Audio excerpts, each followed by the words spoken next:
2024 की चुनावी बिसात बिछाएंगे मैनपुरी लोकसभा और खतौली रामपुर विधानसभा सीटों के नतीजे भले ही उपचुनाव क्यों हो, लेकिन निहितार्थ दूरगामी होंगे।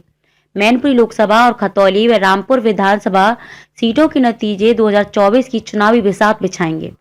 विपक्ष के बीच सपा का महत्व तो बढ़ेगा ही, साथ ही भाजपा, कांग्रेस और बसपा की चुनौती भी बढ़ेगी।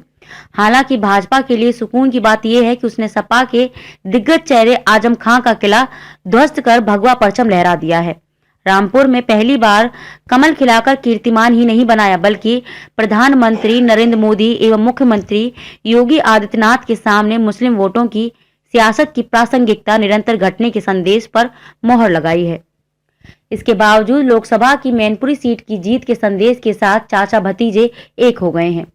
शिवपाल ने लगभग 6 साल पहले बनी अपनी पार्टी प्रगतिशील समाजवादी पार्टी का सपा में विलय कर दिया है। उधर मुजफ्फरनगर की खतौली सीट भी भाजपा की झोली से निकलकर सपा रालोद के गठबंधन के पास चली गई है। यह इस बात का संकेत है कि 2024 के मद्देनजर भाजपा को पूरी रणनीति पर नए सिरे से सोच विचार करना होगा। कारण तीनों सीटों के राजनीतिक और सामाजिक समीकरण जिस तरह के हैं, उसको देखते हुए ये भविष्य में भाजपा की रणनीतिक चुनौती बढ़ाते नजर आ रहे हैं। उपचुनाव की सफलता से निश्चय ही निकाय चुनावों में सपा कार्यकर्ताओं का मनोबल बढ़ेगा।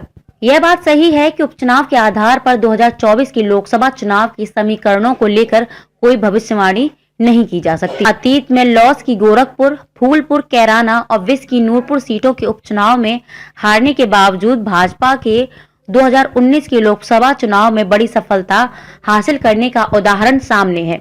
यह भी कहा जा सकता है कि मैनपुरी सीट पर सपा को मुलायम सिंह यादव के निधन के कारण सहानुभूति की लहर का लाभ मिला है, पर राजनीति में धारणाओं का बड़ा महत्व होता है। नतीजे इस धारणा को तो मजबूत ही किया है कि लोकसभा की रामपुर, आजमगढ़ तथा विधानसभा की लखीमपुर खीरी की गोला सीट पर हुए उपचुनाव में भाजपा की जीत का अर्थ इसका अजय ही हो जाना नहीं है। अगर ये जीत मिली थी तो उसके पीछे यादव परिवार में मतभेद तथा विपक्ष के वोटों में बंटवारा था। नतीजों ने भाजपा को चुनावी रणनीति पर लगातार काम करते रहने के साथ उसकी समीक्षा की भी जरूरत समझाई है।